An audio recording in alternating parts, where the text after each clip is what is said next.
Hello dear student, welcome back to my YouTube channel.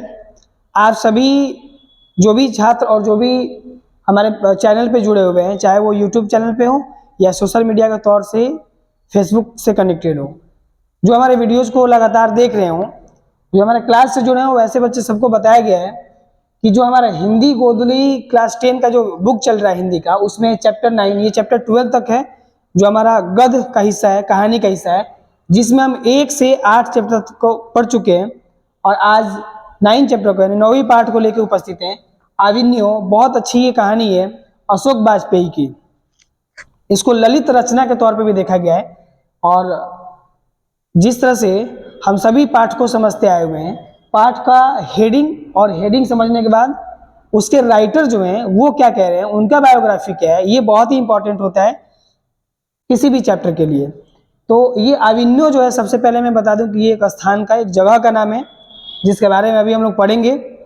और इसके साथ साथ जो अशोक वाजपेयी हैं, ये भी बहुत ही महान एक लेखक की तरह हिंदी जगत में जाने जाते हैं। तो अशोक वाजपेयी की जो बायोग्राफी है वो उसको जानेंगे और इन्होंने आविन्यो में क्या देखा है और क्यों अपने चैप्टर का नाम आविन्यो रखा है, इसको भी जानेंगे और समझेंगे। तो आइए शुरू करते हैं। सबसे पहले अशोक वाजपेयी के बारे में जानते हैं। अशोक वाजपेयी एक महान लेखक है, अपने भारतीय लेखक है। 16 जनवरी 1941 को इनका जन्म हुआ है। जन्म स्थान इनका दुर्ग, जो छत्तीसगढ़ में पड़ता है। अशोक वाजपेयी के बारे में कुछ ये पॉइंट है कि ये भारतीय कवि के रूप में, भारतीय निबंधकार के रूप में, भारतीय साहित्यिक के रूप में, भारतीय सांस्कृतिक आलोचक के रूप में और साथ ही साथ पूर्व सिविल सेवक के रूप में प्रख्यात और विख्यात है। इन्होंने अपने लाइफ में 23 से ज्यादा पुस्तकों का रचना किया है, प्रतिपादन किया है, प्रस्तुति किया है और बहुत सारे पत्रिका का भी प्रतिपादन किया है। उनके प्रमुख पत्रिकाओं में कुछ नाम मैंने बोर्ड पे लिखे हुए हैं, जैसे बहुवचन, समास, पूर्वग्रह, कविता एशिया, ऐसे बहुत सारे पत्रिकाएं हैं जिनको इन्होंने संपादित किया है। अब समझते हैं कि अशोक वाजपेयी इस कहानी में क्या पिरोए हैं। अशोक वाजपेयी, सबसे पहले बताते हैं कि आविन्यो जो है वो एक दक्षिण फ्रांस में एक शहर का नाम है जो रोन नदी के किनारे है। फिर ये कहते हैं अशोक वाजपेयी, एक चीज और बता दूं ऑब्जेक्टिव के तौर पे, कि जो भोपाल में भारत भवन बना है उसकी स्थापना में इनका बहुत ही बड़ा योगदान था। भारत भवन, ऑब्जेक्टिव के लिहाज से ये याद रहेगा, भारत भवन जो भोपाल में बना है, भोपाल में इनका बहुत बड़ा योगदान रहा है उसमें। फिर इन्होंने 2008 से 11 तक बहुत सारे अकादमी और बहुत सारे पुरस्कार भी जीते हैं, जैसे मैं उसका नाम लिखना चाहूंगा, ऑब्जेक्टिव पॉइंट ऑफ व्यू से बहुत इंपॉर्टेंट है। 2008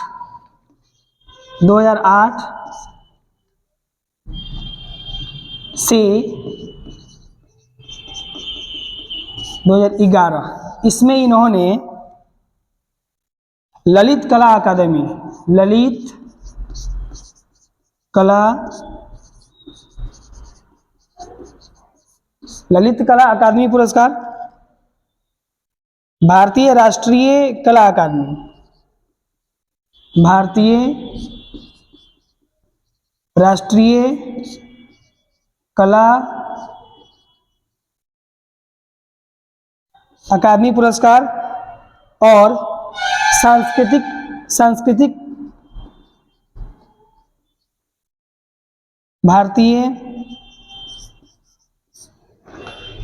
भारतीय मंत्रालय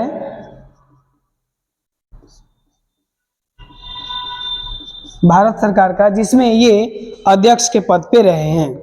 इन्होंने भारत में रहते हुए भारतीय भाषा के साथ साथ फ्रांस और जर्मनी की भाषा को भी सीखा है और समझा है।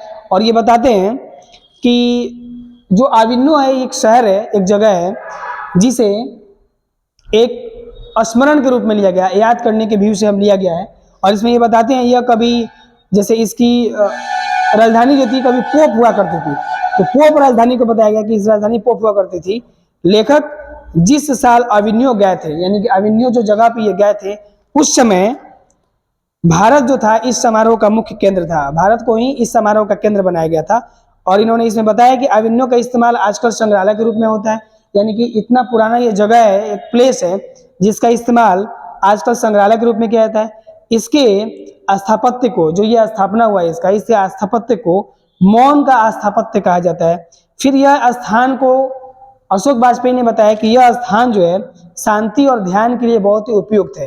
यानी कि शांति और ध्यान के लिए इसलिए कि यहाँ पे ऐसा बताया गया कि ये तो ऑलरेडी रोन नदी के किनारे है और नदियों के किनारे नदियों का संग्रह, ये बताया गया अशोक वाजपेयी द्वारा कि नदी है फिर उसके बाद नदी है, और जहाँ प्राकृतिक चीजें होती हैं, नदियाँ, पहाड़ और झरना, वहाँ एक शांति का माहौल होता है, वो शांति का प्रतीक होता है। वहाँ पे हम जाके बैठ के अपनी सारी परेशानियों को भुला सकते हैं और वहाँ पे कुछ चीजों को एडजस्ट कर सकते हैं।